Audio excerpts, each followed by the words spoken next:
the Gentlementor. Man, here we are. All right. What do you think about America? Let's not waste any time. Oh, you want to get right to it, huh? Let's jump right in. I had a good laugh. I always enjoy talking to my mom. She's one of my best audiences. Yes. Always get a good laugh out of mom, and I was regaling her. It's been a full week, couple of weeks of things. We haven't talked for a while. I was thinking today, I've talked to Andy. Andy's been gone for vacation for 2 weeks. Wow. And I've talked to him since I've talked to you. Wow, and he was on vacation. Well, yeah. I was working for a week, and then I was on vacation for a week. Right. You had a mixed bag deal. Yeah. I'm sure his was too, because he was on vacation with his in-laws and his entire family. That's not vacation. Yeah. Andy, why? 3 daughters, 2 daughters' boyfriends, and a partridge in a pear tree. Oh, yeah. Where did they go? Texas. They always they go to Corpus and get like a timeshare thing, kind of like we do in Florida. Mm-hmm. Mm-hmm. But yeah. Which it's time for that again, by the way. They're Texas people, so they have to return to the homeland, I guess. And I'm sorry. Spawn, whatever they do. Yeah, but I was telling Mom, I was telling her that called my, I don't know what you call it, my dad's wife, but not my mom. Okay. Yeah. Betty. Because right. Dad died, so I've been trying to do my due diligence and try to call her every week or so. Good for you. Good check for you. Check up on her. So I called her last Tuesday. Well, I'm trying to give the appearance of one. So I called her last Tuesday. I'm like, "Hey, Betty, how's it going? How are you doing?" "Well, all right, I guess." I'm like, "Oh, that don't sound too good." She's like, "Well, my oldest son died yesterday." Oh no. I'm like, Oh man. Yeah. Pretty. Crikeys. Yeah. It's been a lot of. I was telling Mom. She's like, "How's everything going?" I said, "For me, everything's fine. There's a lot of stuff going on peripherally around me that makes me go, okay, that's fun. That's a fun new development." Yeah. But I told her, I said, I really miss my dad, especially this week, and not because I miss him like I normally miss him, but because I want to call him up and go, "How's your president doing? I haven't heard anything." When my president was in charge and he was doing anything bad, you always called up to let me know. Right. I haven't heard anything. I don't hear I don't hear anybody shouting about how awesome your president's doing. That's too bad. I just want to check. I don't want to be ugly. I don't want to be mean to anybody.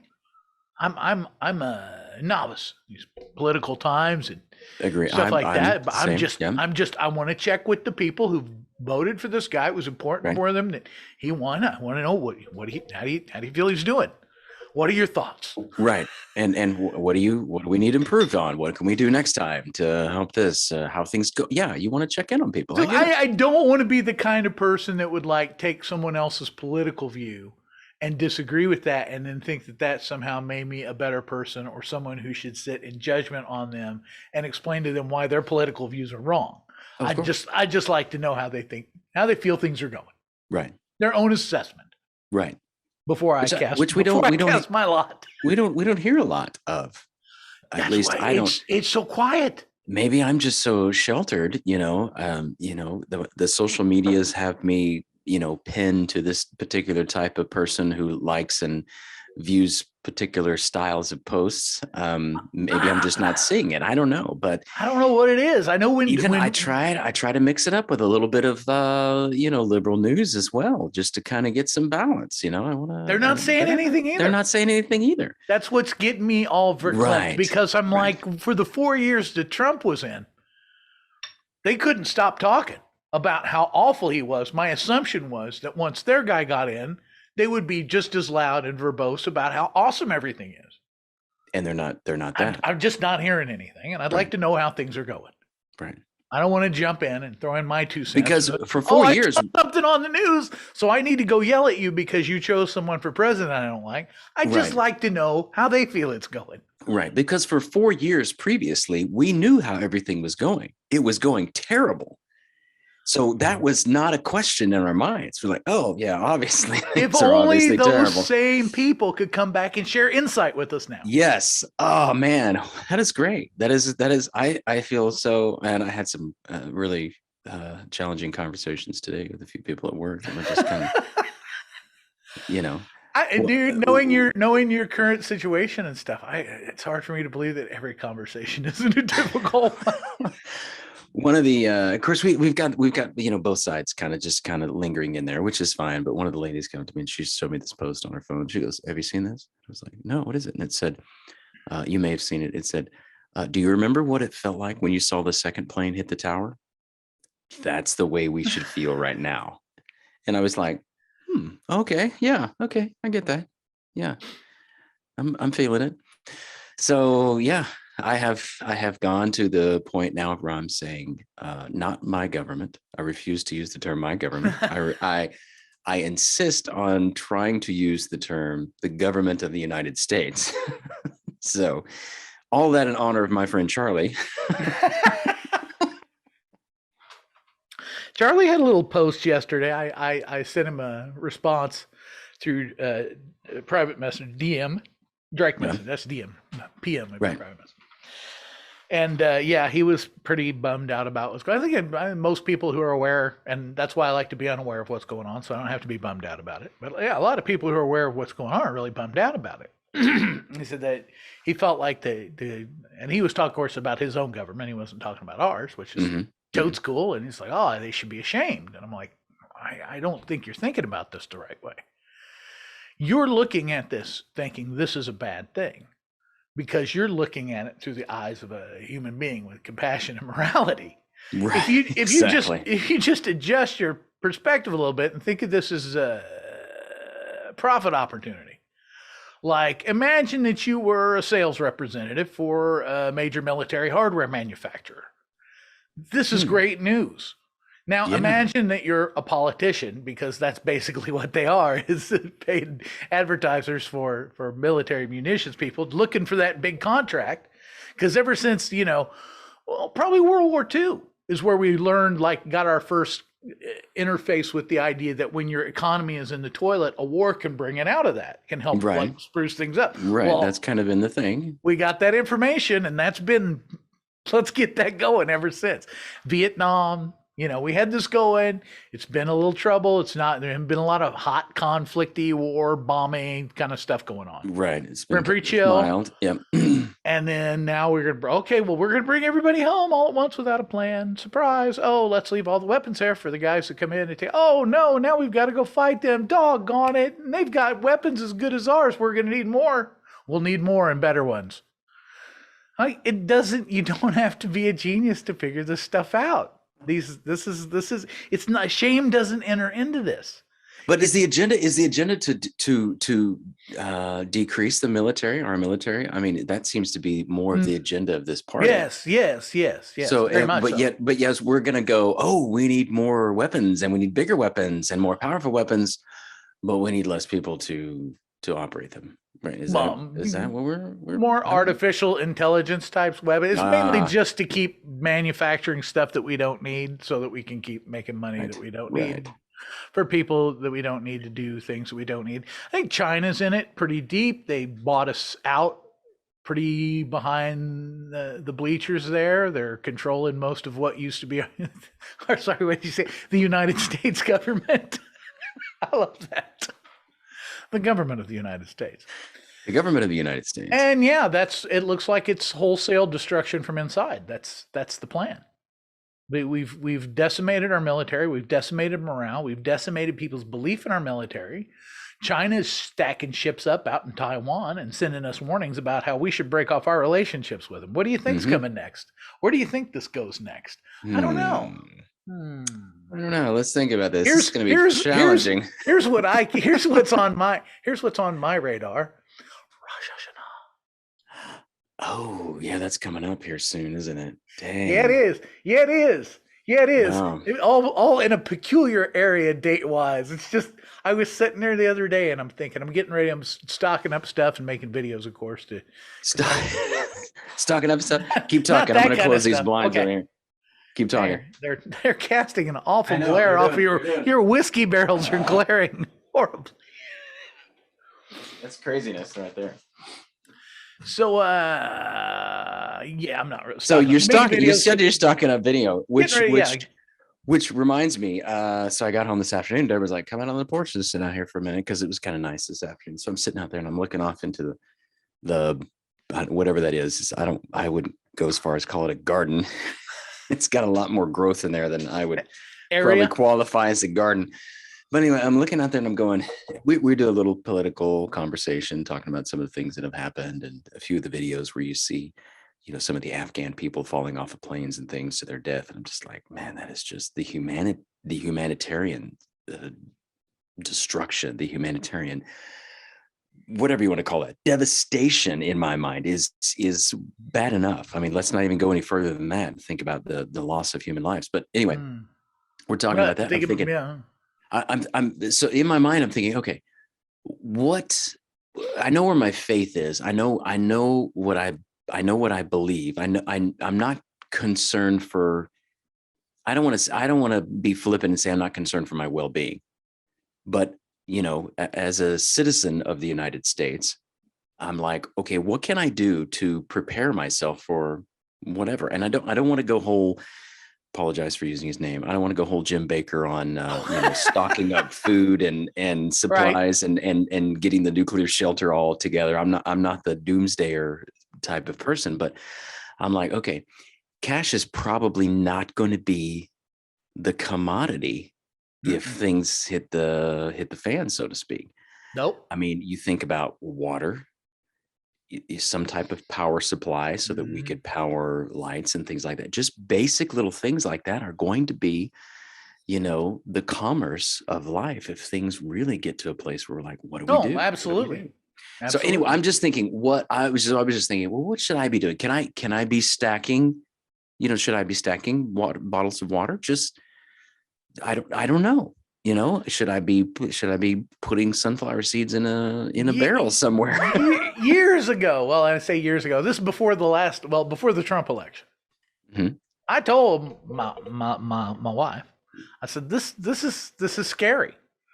Yeah. I said, and it's not scary because of him getting elected, because at that point we didn't know. I said, what's scary is who knows what's coming after this. Right. Because people were already acting crazy. Right. And I was trying to convince her then, I'm like, we need to get some of those 30-day food supplies. We need to put them in the garage and have them. I'm glad I'm not the only one that's kind of been thinking of that. We didn't do it. We don't have those now. We haven't made any preparations at all. Now I have one box in the garage where when I find things that I know nobody else wants and I know will work for survival food, I stash things. You stash them over there. So I have one little box. Now's a good time to kind of revisit that thinking and kind of think, okay, and again, I don't want to be a doomsdayer and a naysayer about that.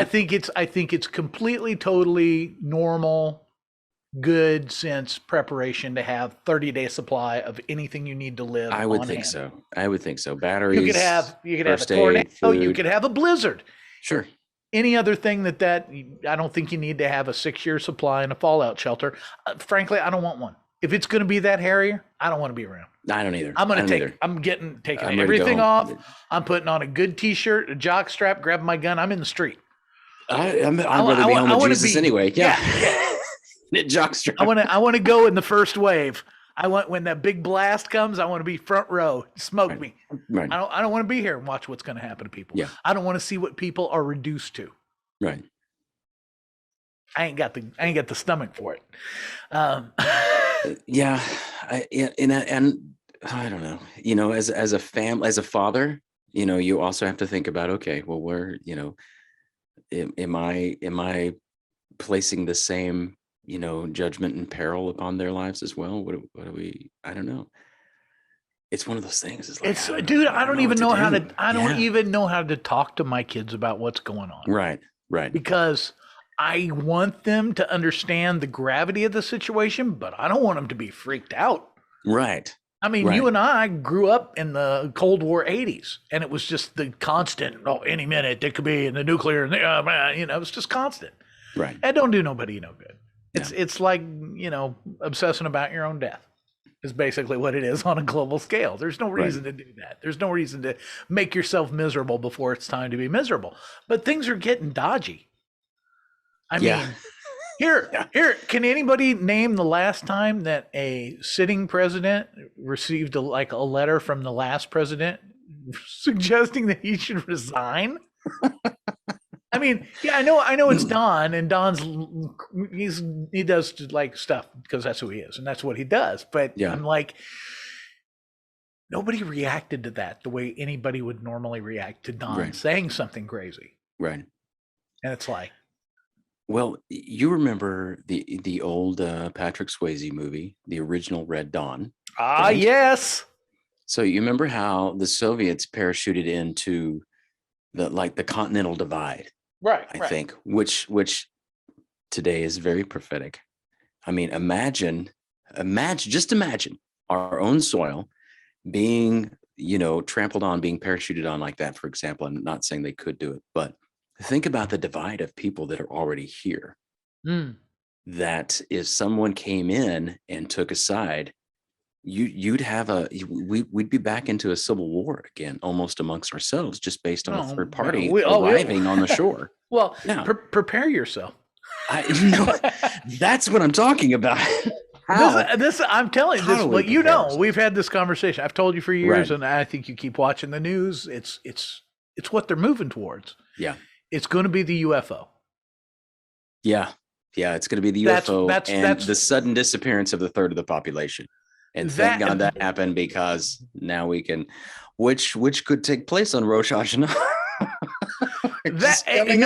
Whether or not that part of it happens, they'll always find a cover story to explain. Right. But this is all in my view, the whole deal is set up to get us to the point so that when they finally go, yes, there are aliens. Yes, we know them. Here they are. That we're all ready to give up on each other. So Trump was one, and he took a third of the population with him when he left. Immediately, everybody goes with them and doesn't ask a question and just goes along peacefully. Because we planted you here, and joke's over. We're here to rescue you. You guys are about to blow each other up. We came down to save you from yourselves again, and here we are. We're going to tell you this story. Now, come on, man. We're here to get you off the planet. You're about to destroy this planet with the global warming. And, we aren't going to talk about the 12,000 year cycle. This is what's really coming up. That's what we're really on the cusp of. No. And people upset a lot of people with that. I know. I'll upset even more people. I tell you that the book that came from was hidden by the CIA for 30 years. And only was released about 2016 with a few pages missing. Okay. But it was a guy that basically started seeing that this is a cyclical thing. Oh, of course it is. Well, you can see that in the migration of the Native Americans, and it's happened before. It's getting ready. It's getting ready to happen again. It's part of the reason everybody's acting so crazy. The moon's getting closer, and we're going same idea. Yeah. Same idea. Yeah. Thunderstorms, the low pressure, high pressure things that happen during thunderstorms will mess with people's behavior. What was I reading about the Roman Empire, and how, the government of the United States is coming upon that threshold of the Roman Empire, where the Roman Empire only lasted, I don't know how many years, 600 years. And it went through some cycles as well. It went through a tyranny cycle, and then the more republic democratic cycle, and then kind of back to the other way again, back to the dictator type cycle. And then they familiar. Yes.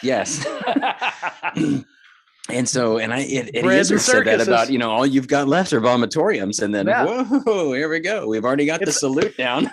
Yeah, it's absolutely true. I can't do anything but laugh. I know. The whole thing is so freaking scary and overwhelming. It's like,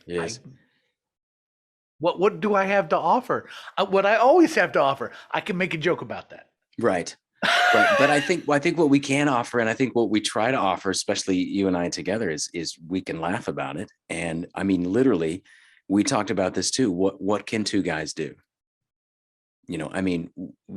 I think our biggest leverage is to comfort people. Hey, absolutely. It's okay. Find your peace, find your faith, find what you really believe in, stick to that, hold on to that, do some things that you need to do to protect your family, and don't freak out, for crying out loud. Come on. Let's hold it together and love people. Yeah. I know at some point in the past we've talked about, but here, we'll do a little revamp.